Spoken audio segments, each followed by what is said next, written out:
जनपद मुजफ्फरनगर के गुप्ता रिजोर्ट पर प्रेस वार्ता कर सांसद हरेंद्र मलिक ने जानकारी देते हुए बताया कि जनपद मुजफ्फरनगर के जिला पंचायत सदस्य पद के लिए वार्ड नंबर 17 में उपचुनाव 6 अगस्त को होना है, जिसको लेकर आजाद समाज पार्टी, समाजवादी पार्टी, आम आदमी पार्टी, कांग्रेस पार्टी के द्वारा सत्येंद्र बालियान को प्रत्याशित घोषित किया गया है और सभी विपक्षी दल भारतीय जनता पार्टी के प्रत्याशी को हराने का काम करेंगे। जिस पर सत्येंद्र बालियान ने कहा कि वे लंबे समय से क्षेत्र में भ्रमण कर रहे हैं और इस बार जनता का रुख उन्हें चुनने का है, इसलिए विपक्ष के सभी पार्टियों के द्वारा उसे प्रत्याशी बनाया गया है। मैं इस सीट को जीतकर विपक्ष के खाते में डालूंगा। सांसद नरेंद्र मलिक ने सभी पार्टी के जिला अध्यक्ष से कहा कि सब एकजुट होकर सत्येंद्र बालियान को चुनाव लड़वाने का काम करें। इस अवसर पर आजाद समाज पार्टी के जिला अध्यक्ष बबलू चौधरी, समाजवादी पार्टी के जिला अध्यक्ष जिया चौधरी एवं कांग्रेस पार्टी के पदाधिकारी, आम आदमी के पदाधिकारी सहित काफी संख्या में लोग मौजूद रहे। ये कार्यकर्ता आजाद समाज पार्टी में है, लेकिन इन भाजपा वालों की इनकी जो है ना, इनकी ताकत, इन विपक्ष की, हम सारे विपक्ष के लोग इकट्ठे होकर के सत्येंद्र बालियान जी को वार्ड नंबर 17 से जिला पंचायत का प्रत्याशी बना रहे हैं। सभी का तहे दिल से स्वागत करता हूं और जो आपने ये जिम्मेदारी है इसको पूर्ण निर्वहन करूंगा। और परले वाले ने चाहा तो जो ये ताकतें हैं जो देश में चल रहा है उसको हराकर ये सीट आपको जिताकर आपको झोली में डालने का काम करूंगा। सभी का धन्यवाद करता हूं फिर एक बार और तहे दिल से कि आप लोगों ने जो मुझे प्रत्याशी घोषित किया, सभी का धन्यवाद। और आपसे गुजारिश भी करूंगा कि आप सब लोग तन मन धन से चुनाव में लग जाएं। कल 22 जुलाई को नॉमिनेशन है और सब नॉमिनेशन के टाइम भी उपस्थित रहें। 11 बजे एमपी साहब तो 11 बजे एडीएम ऑफिस में। आपने अपने संयुक्त प्रत्याशी आज घोषणा की है उपचुनाव को लेकर, क्या कहना चाहते हैं? देखिए, सत्येंद्र बालियान जी बहुत मेहनती हैं और इनका समाज में अच्छा हो रहा है, क्योंकि ये लोगों की सेवा भी करते रहते हैं। आगे लोगों का काम आते हैं तो हमने बहुत सोच करके इनको प्रत्याशी बनाया और सभी पार्टी का समर्थन प्राप्त हुआ है और बहुत अच्छे वोटों से चुनाव जीतेंगे। भाजपा को हराने का काम करेंगे। और रही बात इसकी कि इन्होंने बहुत ऐसी चीज़ें करके, यहाँ ये लोकतंत्र देश है, लोकतांत्रिक, और अभी इन्होंने क्या कहा कि दुकानों पर लिखना शुरू कर दिया कि दुकानों पर नाम लिखो। मैं जो ये आदेश देने वाले, मैं इनसे एक बात पूछना चाहता हूँ, क्या जो किसान फसल उगाता है उसकी कोई जाति पूछी जाती है क्या? कहाँ से आलू आ रहा है, कहाँ से प्याज उगा रहा है, कौन क्या कर रहा है, ये कभी पूछा जाता है? और दूधिया दूध देने आता है उसको पूछा जाता है तेरा नाम क्या है? तो ये ध्रुवीकरण की जो राजनीति बीजेपी करती है ना, हम इसके सब खिलाफ हैं। सब भाईचारे से रहना चाहिए और ये देश सबका है, सबका बराबर का हक है और सबको काम धंधा मिलना चाहिए, क्योंकि व्यापार में यहाँ ठप पड़े हैं लोगों के। तो ये अपनी राजनीति चमकाने के लिए हिंदू मुस्लिम की इस तरह की बातें करते हैं जो मतलब ये ठीक बात नहीं है जनता के लिए। तो मैं तो यही कहना चाहूँगा, इनको सद्बुद्धि दे ऊपर वाला, ये इंसानियत की बात ज़्यादा करे। ये देश बुद्ध का है। जब भी बड़े नेता बीजेपी के जाते हैं तो ये कहते हैं बुद्ध के देश से आए हैं। तो मैं कहता हूँ जो बुद्ध के विचारों के हैं विचार हैं तो उन पर चलना चाहिए। जब ये बाहर विदेश में जाकर के बताते हैं कि बुद्ध के देश से आए हैं तो बुद्ध के विचारों को फॉलो करना चाहिए। ठीक। सत्येंद्र भाई, संयुक्त प्रत्याशी के रूप में आपका चयन हुआ है, सभी जिला दल सभी पार्टी की जितने भी हैं, क्या कहना चाहते हो और कितनी उम्मीद लोगों की जिन बात खतरा रहे? सबसे पहले तो सारी पार्टी जो विपक्ष की पार्टी हैं उनके सभी कार्यकर्ताओं का और पदाधिकारियों का धन्यवाद करता हूँ। उसके बाद रही चुनाव की बात, चुनाव तो हम पहले जीत चुके, क्योंकि जो चुनाव हमारे विपक्ष में लड़ रहे थे भारतीय जनता पार्टी के लिए, वो मैदान छोड़ के चले गए। तो इससे हमारी तो जीत तो भगवान ने कहना करी दी लगभग, लेकिन जो रही सही कसर है वो 8 तारीख में जो मतगणना होगी उसमें क्लियर ही होगी। भाजपा के कथित तौर पर प्रत्याशी थे जो चुनाव लड़ना चाहते, तो क्या लोकसभा चुनाव के परिणाम के बाद उन्होंने अपना हाँ, वो 3 तारीख तक चुनाव लड़ते हैं, लेकिन 4 तारीख जैसे ही रिजल्ट यहाँ पर भारतीय जनता पार्टी के खिलाफ आया तो उन्होंने मैदान छोड़ दिया कि मैं चुनाव नहीं लड़ता। अब वो कई पार्टियों के कई कैंडिडेटों को ला रहे हैं बार बार। 15 दिन से लगभग 15 कैंडिडेट अब तक बलतिले जा चुके हैं, लेकिन अभी तक सामने कोई ऐसा कैंडिडेट नहीं है। और जब 4 पार्टी 5 पार्टी एक तरफ हो गई, और वहाँ पर मुझे खुद का भी मेरा पर्सनल हो जो जाति धर्म से अलग अलग हटके भी मुझे मिलेगा, वो किसी भी पार्टी का हो सकता है। प्रधान जी, मुख्य मुद्दे वहाँ के मुद्दे ये हैं कि सबसे पहले तो वहाँ पे जो वार्ड मेंबर थे उनको कोई काम ही आज तक नहीं मिला गया था, एक भी।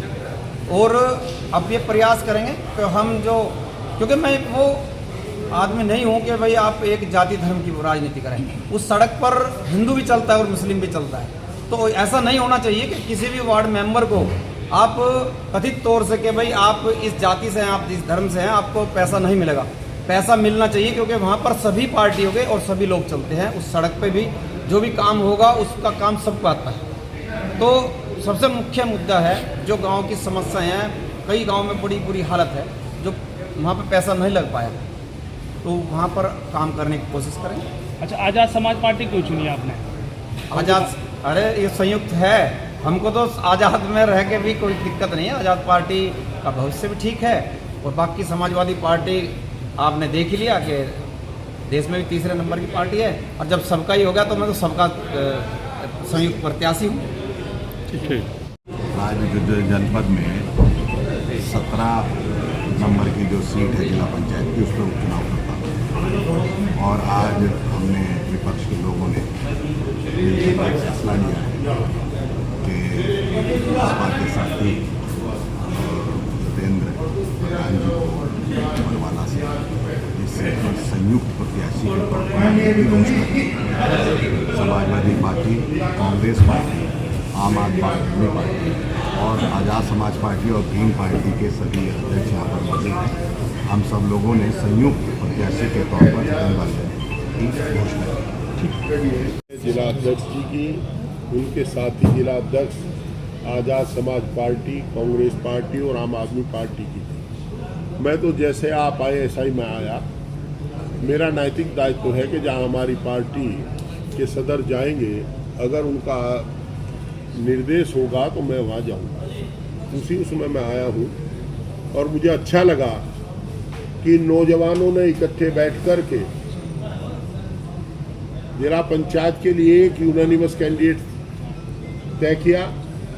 मैं भी उसी ब्लॉक का रहने वाला हूँ। कैंडिडेट चयन करने में जो इन्होंने समझदारी दिखाई, उसकी मैं इनकी प्रशंसा करता हूँ।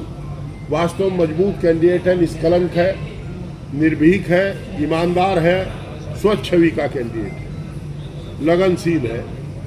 और मुझे ये भी प्रशंसा है कि हमारी पार्टी के जिला अध्यक्ष आदरणीय जया चौधरी जी, अनिल दत्त शर्मा कांग्रेस, और ठेकेदार हमारे